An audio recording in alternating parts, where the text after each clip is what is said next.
प्रिय भाई और बहनों, पुण्य सप्ताह के इस सोमवार में मैं आप लोगों को एक छोटी गांव बधानी पर ले जाना चाहता हूं। संध्या बधानी पर उतर रही है, पत्थरों पर लंबी छायाएं खींच रही हैं। कमरे में धीमी बातचीत, बर्तनों की खनखनाहट और मसीह के चारों ओर बैठे लोगों की हल्की फुसफुसाहट गूंज रही है। मरियम आगे बढ़ती है, एक छोटे पर निर्णायक कदम के साथ। उसके हाथों में चिकनी भारी अलाबास्टर का पात्र जो वह लिए खड़ी है, वह बहुमूल्य है, लेकिन इसका सच्चा मूल्य केवल इसके टूटने में प्रकट होगा। वह संकोच नहीं करती, मुहर टूटती है, इत्र बहता है, अविराम अविरुद्ध मसीह के चरणों पर फैलता हुआ। सुगंध उड़ती है, हवा में गुलती है, त्वचा और वस्त्रों में समाती है, समय में जाकर के बंध जाती है। यहां से कोई भी बिना इस सुगंध को साथ लिए नहीं जाएगा। यह क्षण बिनता नहीं, यह टहरता है, स्मृति में गहराई से उतरता है, अर्थ से भर जाता है। यूदास समझ नहीं पाता, वह मूल्य गिनता है, व्यर्थता को तौलता है, अपनी आलोचना को तर्क की आड़ में छुपाने की कोशिश करता है। लेकिन भक्ति की कीमत सिक्कों में नहीं आंकी जा सकती। यूदास के लिए यह समर्पण नष्ट हो रहा है, मरियम के लिए यह पाया गया है। और स्वर्ग की दृष्टि में भक्ति कभी व्यर्थ नहीं जाती, यह भरती है, यह स्थायी रहती है। मसीह बोलते हैं और उनके शब्द सुरक्षा भी है, भविष्यवाणी भी।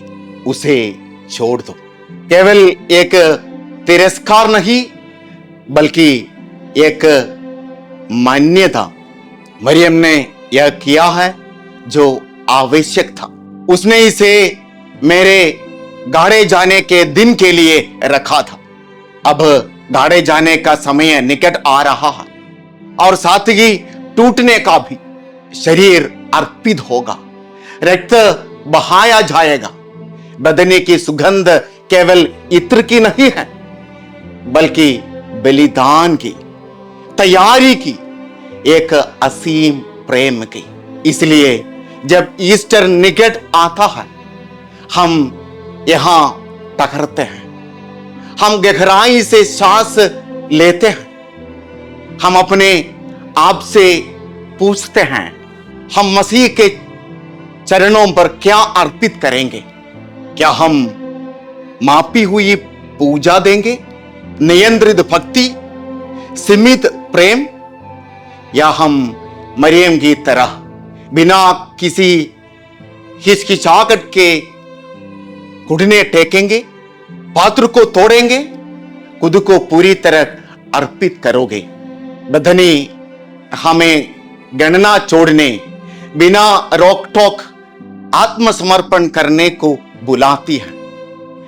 यह हमें याद दिलाती है कि सच्ची भक्ति एक क्षण तक सीमित नहीं रहती, यह टिकती है, यह बदलती है, यह पुनरुत्थान का मार्ग तैयार करती है। कब्र निकट है, भक्ति की सुगंध घर को भर रही, इसे हमारे हृदयों को भी भरने दे। पवित्र सोमवार पर हम बधानी की ओर रुख करते हैं, एक ऐसा स्थान जहां शाश्वतता क्षणभंगुरता से टकराती है।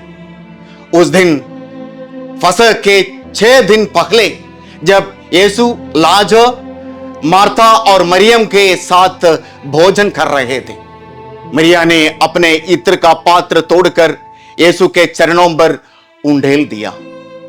इस इत्र की सुगंध ने पूरे घर को भर दिया और उसी क्षण साधारण पवित्र में बदल जाता है। यह ना केवल एक भौतिक उपहार था, बल्कि एक आत्मिक समर्पण भी। जो सच्चा आराधना है वह कभी सीमित नहीं होता, यह हमेशा हमारी सर्वोत्तम भेंट की मांग करता है।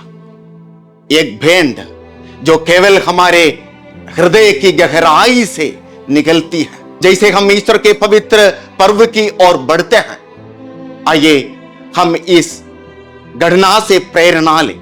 बधानी का यह क्षण हमें सिखाता है कि सच्चा समर्पण हमारे बाहरी दिखावे से नहीं आता, बल्कि हमारे भीतर से उठता है।